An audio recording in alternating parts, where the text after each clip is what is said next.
Good morning, ladies and gentlemen. Welcome to another installment of KETIV Autodesk Virtual Academy. The date is June 10, 2021. Um, Welcome. It's a great day outside. We have some fantastic summer weather here in Southern California. And we do have a special guest here today, Marco Trinidad, who's in NorCal, which I'm not sure what the weather's like up there, but Marco, when you're ready, go ahead and turn on your camera and microphone over there. Uh, we got a lot of interesting stuff here to talk about today. Marco's going to be actually his first time here today with AVA, so give him a nice warm welcome, everyone. How you doing, Marco? Hi, it's doing good. The weather is a little colder today in the morning, but Bay Area weather is usually like three different kinds of weather throughout the day. Yeah, Start out absolutely. cold with a sweater and then just warms up for the I was rest of gonna the day. say, yeah, it's gonna get hotter this afternoon, and I'm not sure if if I'm gonna Yeah. appreciate the SoCal weather as much when it hits 3 o'clock today. But yeah, thanks for joining us today. I know we're gonna be talking about some interesting stuff here. This is a topic that has it's not necessarily like the most explicit topic in Inventor, I don't think, but it's an interesting part of the program that ends up feeding into a lot of different workflows and aspects for sure.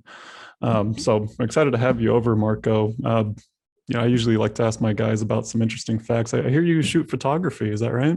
Yeah, so I'm pretty big into photography. I was freelancing a little bit before Oh, nice. Yeah. joining KETIV, but yeah, it's a pretty big part of my life. And then you're going to see through this presentation, I'm going to show a couple of parts and show them inside of Inventor and how we could use today's feature with them. Fantastic. Yeah. So, well, I'm glad you're here to guide us through another guiding aspect of the program, user coordinate systems.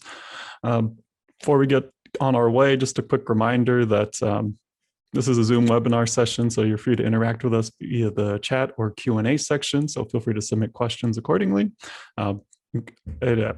Interaction is highly recommended, so feel free to ask any questions you might possibly have. There's going to be some poll questions that show up on the screen as well, and if any feedback that you may have about the session or anything else like that, feel free to respond to the survey at the end of the session as well that you'll be receiving via email. Okay, I'm going to hand it off to you, Marco. Go ahead and take us away on this new journey here. All right, thank you, Adam, for that introduction. All right, good luck, man. Like I mentioned, we're going to be talking about user coordinate systems within Inventor. We're going to be showing it both inside of parts and how you could use it inside of a part and inside of assemblies. So moving forward.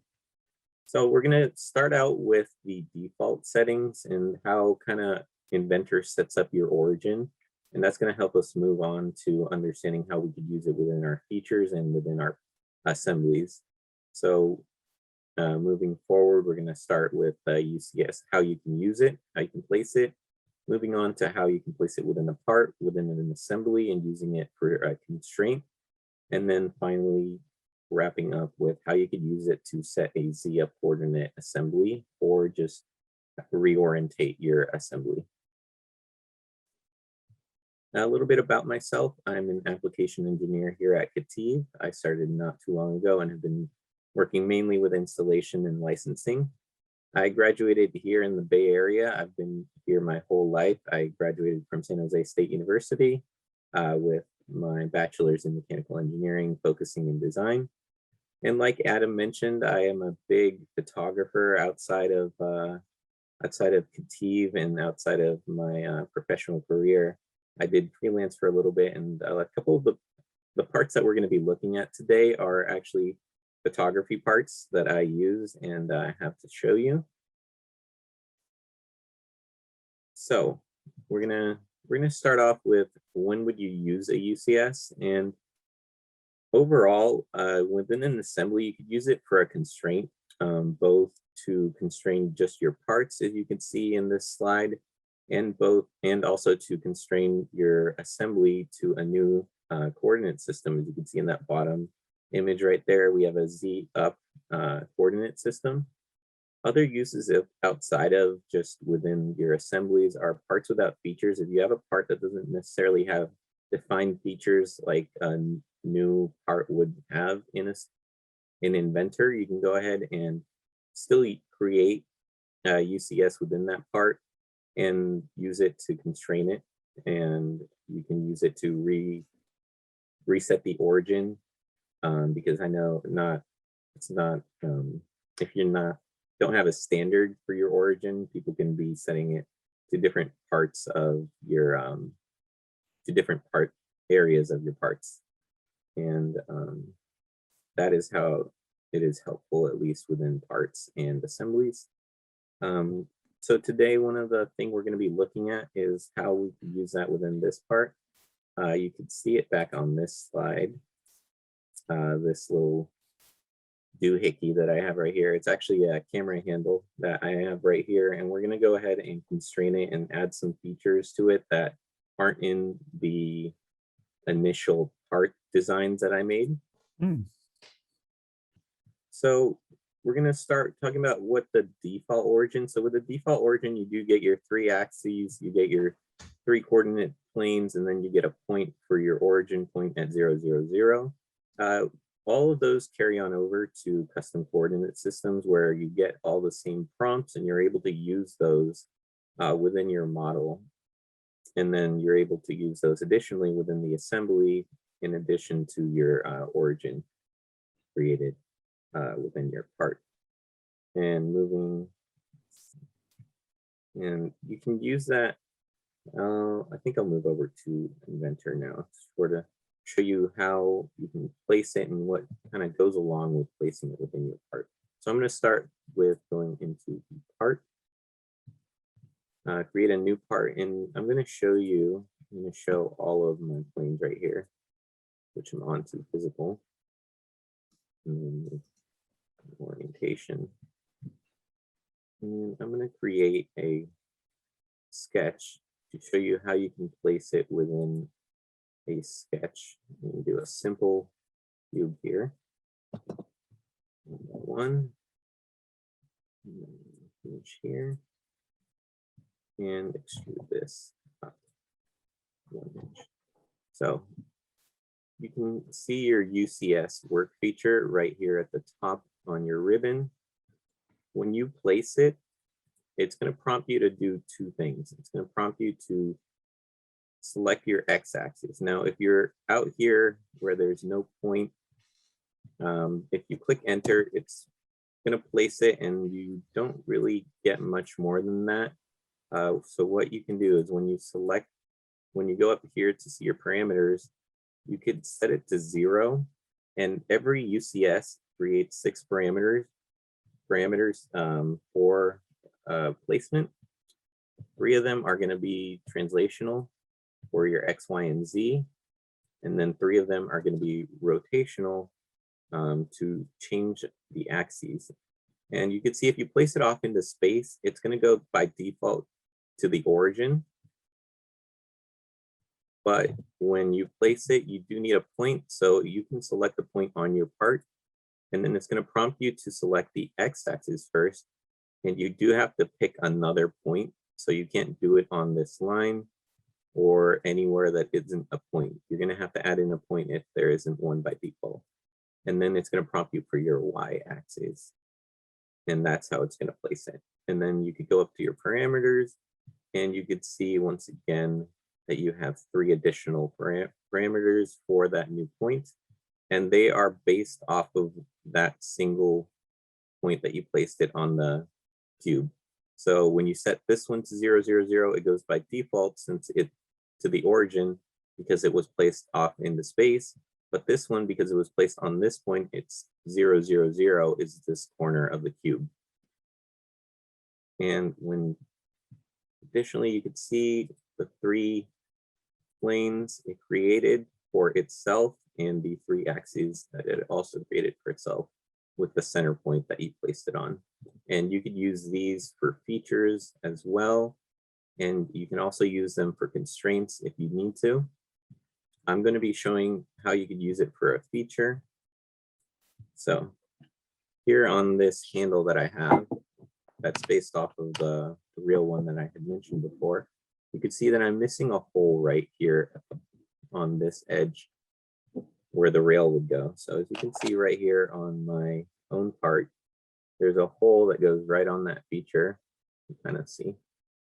And that is for a bolt to tighten this rod so it doesn't move. And we're going to go ahead and add that in. Let me get rid of my video here while I go ahead and show you. So there isn't a point on this face. We're going to need to add that in because the UCS works off of the point. So we're going to go ahead and create a sketch on this plane. I'm going to create a simple line, vertical line, place that, click on it, make this a construction line, and then create a point on that line. And this is what I'm going to be using to place my feature, my UCS. And then go back into 3D model. You can see I can use this point to place it. And I'm going to click finish. Since I don't have a defined X point or a defined Y axis point, I'm just going to place it and then select the UCS. Probably one of the hardest things about using them is selecting it. And then I can actually rotate this. So if I see that this isn't quite exactly the direction that I wanted, I can go ahead and just rotate it here. And that looks a little bit closer. I'm going to go ahead and finish that, but I can also edit that same rotation on the parameter right here. Right now, you can see I set it to 20 degrees, and that looks good to me. But if I did want it at a specific angle, I could go ahead and set that. And so an interesting point with this too is that, that angle is specifically not normal to that incline, correct? Yes. So as you can see, like right here, I'm gonna go back to my presentation. I was able to place it on this dome feature, which doesn't have any defined features or axes that I could use. Mm-hmm. Yeah. And then create a skewed hole on that. Mm-hmm. It's good to know too that a lot of, you can do a lot of stuff with other types of work features. Like, you could have possibly done like a rotated plane work feature or something like that to kind of compound all of them together. But what's nice about UCS is that it pretty much does all of that in a single click. And then you have the whole coordinate system with all of its XYZ planes easily defined that way, instead of going through making a point, making a plane, rotating another plane. So this saves a lot of time just for setting up any kind of relative orientation like this. Yeah, looks good. Yeah, and like you said, I know I kind of place it haphazardly, but if I were to add some dimensions here, I could go ahead and move this, and then it would move the feature that I would add. So I can go ahead and go in here and close out of this feature. I can go here, select that point on the UCS, and then go ahead and select the direction, which I want to be the Y direction. Oh, look at that. Yeah. And then place that. And then I want to go up to surface, which will be the surface. And there's my whole feature. And like I mentioned, you can go ahead and move this around. I know I didn't really place it exactly for this demonstration, but if you had a dimension here, you can go ahead and move that. And then you always have these parameters that you could change within the UCS. So if I wanted to skew it a different way, it might mess it up, but rebuild the feature, but you can see rebuilds it if I needed to. Okay, so now I'm going to be placing two more on here. As you saw that little setup that I had shown, there is an additional part on top of here, and there's another one back here. So I'm going to create a couple other UCSs within this part. I do need a point on here, so I'm going to add a point for this circle feature. And then I need to add one more right in between these two circles. So what I will do for that is I'm going to create a new sketch on this plane,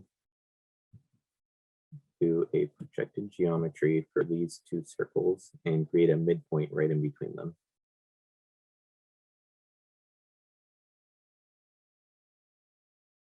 Just connecting these really quick. Construction line, and then add a point right here on the center. Okay. And then I can add 2 more UCSs in here that I will use for my assembly. You have to make sure to also finish it. Otherwise, it'll just disappear. I just exit out of this without clicking finish. Okay, so there's my part. And this is going to be the main part for my assembly that I have open. I'm going to save that and move on over to my assembly, where you can see my 3 parts. I do have one more. These 2 I did add in the UCS beforehand, but this one I did not. So I'm going to go in here and add in another point on here and a UCS really quick. This edge, it might be easier if I did that within the extrusion itself. So I'm going to go here, edit sketch, and I just want to show the sketch to reference it. And place the UCS on a point on here. And now the sketch is in the middle, so I do want to offset the UCS a little bit on the y-axis. Up and down a little. And there. And that places it right on the bottom. Yeah, you were telling me earlier, Marco, these are called NATO bars. Is that correct? Yeah, so these are called NATO rails, and what these do is you can have a whole bunch of them on the inside of the part, this handle right here. You can see it has holes all around. Oh, I see. And those are place them. Oh, I see. I see. And these clamp on different camera parts. So right on here, these are a standard way of putting these onto maybe a monitor or a microphone can clamp onto here, or another handle if you need another handle. And then you can see here, this is a hot shoe one, which this handle has a ton of them, but doesn't have any on the sides. So what I'm going to do on here is actually add one onto the side of it. So now inside of the constraint, you can see there is constraint set. This is where you can add a constraint where your 2 UCSs can join together, and you can see that it went ahead and overlapped them. And this is where kind of direction matters. You could see that I didn't quite set it up the way I wanted it. I wanted it to be going across it and not going along this. So I can go back into here and then edit the Y, change it, rotate it 90 degrees.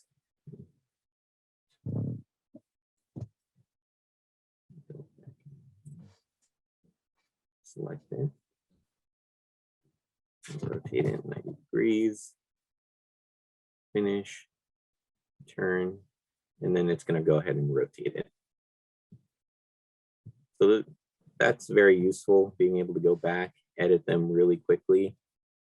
Also being able to see them in the parameters, you can go ahead and edit them. None of them were placed within the assembly, so you're not going to see them in here. But when you do, you can also place them inside of an assembly, and I'm going to go ahead and show that in a little bit. I'm just going to constrain a couple more of these. So here, constrain that and that one.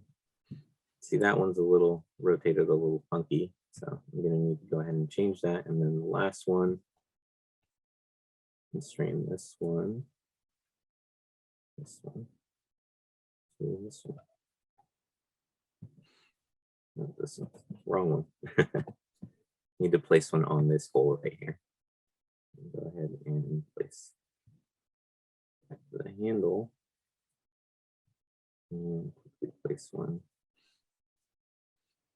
point and a UCS. Yeah, it's interesting to note, because when you do the UCS to UCS constraint, like that's going to fix it in all 3 directions, correct? Like it's going to be completely fixed to that orientation. Yeah. And so what I kind of noticed back in here is when I used a normal constraint between this and this axis on this one, if I go ahead and place that, you can see that it's kind of still moving in quite a few directions. Yeah, absolutely. Yeah. So, And if you guys are familiar, like when you place a part in assemblies, you could right click and click grounded at origin is a common option that people start assemblies with. And that'll effectively fix the origin of that part to the origin of the assembly, right? And that's a good way to kind of coordinate parts. And when we talk about best practices in Inventor, it often, we often start by saying, you should probably center your part at the origin if possible. Some people in chat are talking about how they have off axis or off origin UCSs, and it makes it difficult to constrain. Can you talk a little bit about that? What happens when a part's not centered at the origin, Marco? Yeah, so go ahead, reorientate that.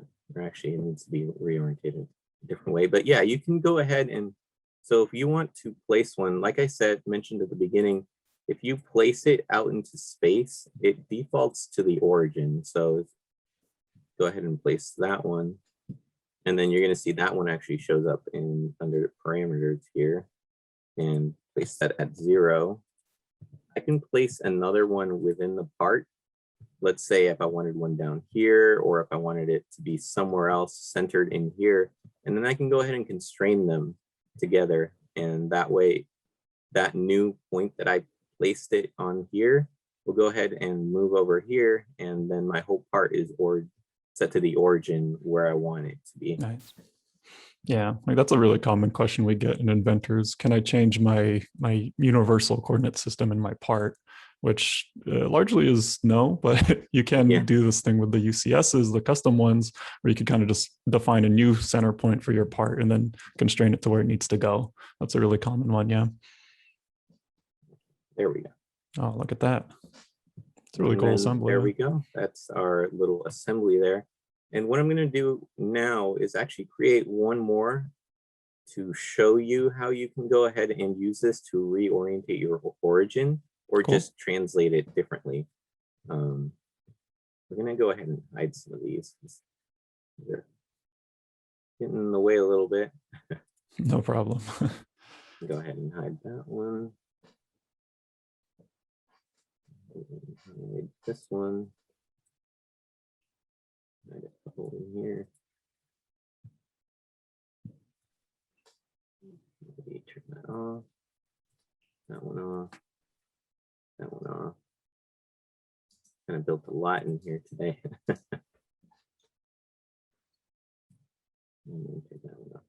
And now I'm going to go into the handle one more time. And I want my new origin to actually be at the bottom of this mounting point, which we call an RE mounting point. So I want this to be my new origin. So I'm going to create one more point on there. And this UCS, I actually want Z up this time. I know it is pretty common for, especially in boats or buildings, to actually have your Z going up. So I'm going to rotate this last one so that forward is, the front of the handle is actually the Z axis, and going up. There we go.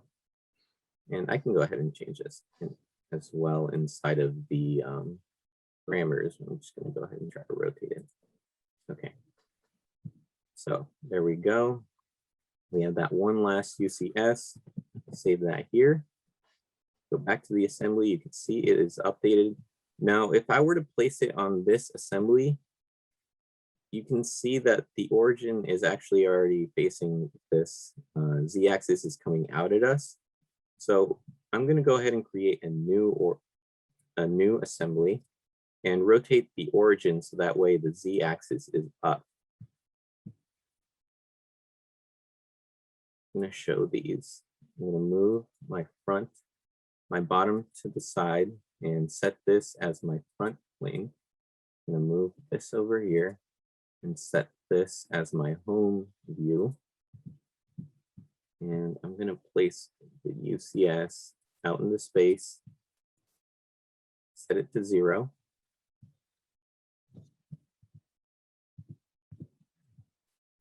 and then place my assembly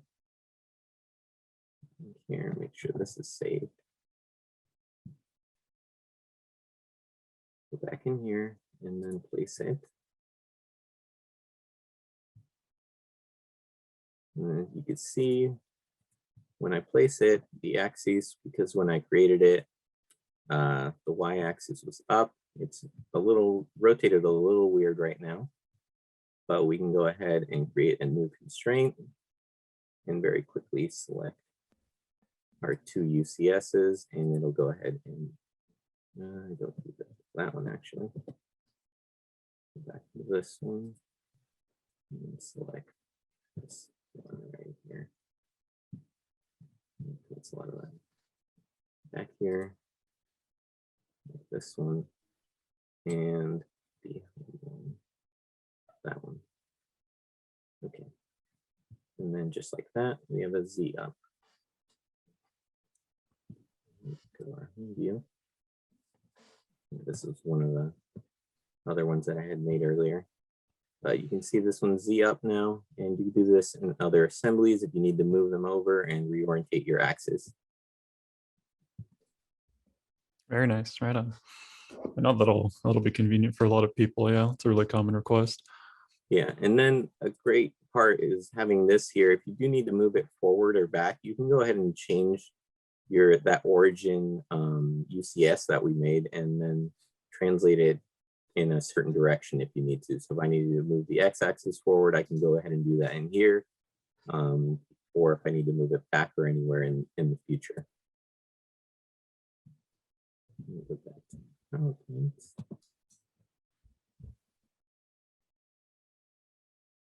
All right, so we went over today kind of understanding what the origin creates when you open a part in an assembly, and then how you could use the UCS both in features and then using it in an assembly to constrain, and then even more specifically being able to use it within an assembly to reorientate your axis.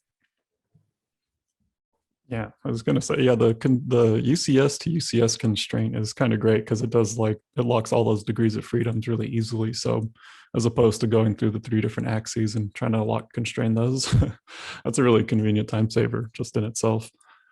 Yeah, and especially within parts like these where they really are only mounted at one point. Yeah, I can make that in the original part, and then I don't have to go back in future parts and then I can just place them in the future very easily. Yeah, I think that's a really cool example. Yeah, that's exactly when you would want to use UCSs like that. And Q&A, let's see, what do we got going on over here? All right, let's double check chat. What's going on here? Cool, thank you. Okay. Yeah, at the beginning, we had asked for some uses for UCSs and stuff. And so some people are saying UCS to UCS constraining, very helpful for quickening your assembly time. Absolutely. Inlets, outlets on conveyors, also taking into account UCSs and extra margins over there as well. Yeah. Work features, work points, UCSs like this is all great. And you could imagine the implications for doing stuff like setting up your tube and pipe routing, for example, if you're doing factory assets with conveyors, inlets, outlets. That's fantastic. And Andreas, we had talked about the kind of moving the coordinate system. That's good stuff. API and iLogic have good plugins for this kind of workflow as well. Awesome. Can you email the links? Yeah, absolutely. No worries, Michael, I got you. And looking at the questions now, we got some from Eric over here. Can a custom UCS be used in an iPart factory? I believe so. Yeah, I mean, I don't think it's much different than just having a regular work feature like a plane or an axis, but have you tried using any of the UCS stuff with iParts, Marco? I have not yet, actually. Yeah, no problem. Yeah, I'm pretty confident it can be used with iPart factories, and I'm assuming it's going to be really similar to work features in that regard, Eric. Yeah. And like I discussed already, it is very similar. It does get brought up in iLogic a lot, where this becomes an extra reference point where you could then start doing assembly placements, like talked about in that YouTube video. Actually goes into how to kind of constrain UCSs and set up relative positions for automating assemblies. So there is a lot of iLogic workflows there that are available as well. Can you use a joint with rigid options for some of these components? Absolutely, yeah. And so This is an interesting one just because, every time you talk about assemblies, someone usually asks about joints and how that kind of Yeah, fits into a lot of things. Have you used joints a lot already, Marco? I have a little bit on these parts. Oh, It's yeah. really just a matter of how you want to constrain your part. Yeah, absolutely. And so Brian Kelly had mentioned the rigid joint that's available, which does really similar stuff to kind of what we just saw, right? Because rigid is essentially just taking away all 3 degrees of freedom, all 6 degrees Yeah, of freedom. But joints have a slightly different implication in that, you have to choose these dedicated points of interest. But at the end of the day, they both take away the same amount of degrees of freedom. So whichever one's your preference really at that point. But anything to add on that, Marco? no, that pretty much covered it. Yeah. Right on. And then follow up from Eric as well, using joints a lot because you can orient the joints together, which is nice. And there's a flat face, but if you don't have a flat face or edge, it gets tricky. Absolutely. Yeah, we deal with a lot of round parts, fittings, flanges, and getting them oriented is a little harder. Can you use custom UCS and joints? I haven't tested that, honestly. I would have presumed so, but do you know, Marco? I have not tested it in joints yet. Yeah, because if anyone's unfamiliar with joints, whenever you use joints, it often prompts you to choose particular edges, faces, center of faces, and stuff like that without much, further granularity available. So I'm curious. I'm not actually sure if UCSs would show up there or not. I'm kind of doubtful because I don't think it shows up for other reference points and joints. But it brings up a good point just because in general, right, UCSs in a vacuum, you still need other stuff to make sure they work properly, right? So same thing with regular Yeah. work features. You could still use like a line and a point and a plane to kind of get to a relevant location, where then you could place a UCS like on a curved edge, for example, like you showed earlier. Sometimes you just need extra work features to do what you need to do. Sorry, were you going to say something, Marco? No, no. All right on. Yeah. And so, yeah, I'm not sure how much further UCSs interact with joints, but in general, you still have to do some kind of setup with the other reference features to get any of this to work. And so I hope that answers your question, Eric. It's good stuff. Okay. And yeah, I guess any other questions? This is again, it's a super interesting thing that feeds into a lot of other interesting workflows. So we have definitely more. Plenty of more to say about this if you guys are curious. Yeah. Okay. Let's see. Okay. Yeah. Any closing words here, Marco? Do you have another slide here? I think that's it, huh? Just Perfect. finishing up. Thank you so much for having me on here today. Dude, thanks for coming on, man. Yeah, that was a cool example. It's good to bring you into the fold here, and hope to see more of you in the future, man. All right. Okay. And so, yeah, I guess with that, thanks everyone for being on this session. Thank you, Marco, once again. You could expect a follow-up with some more relevant information, including the links and the survey response as well, if you guys have any feedback. We were really curious about future topics as well. So if you have any ideas for future topics, maybe you want some more stuff on iLogic, maybe you want some more in BIM exports, maybe CAM, what have you, let us know, and we could get that stuff slotted into the schedule, no problem. All right. Thanks, everybody. Have a good week, and we'll see you again soon.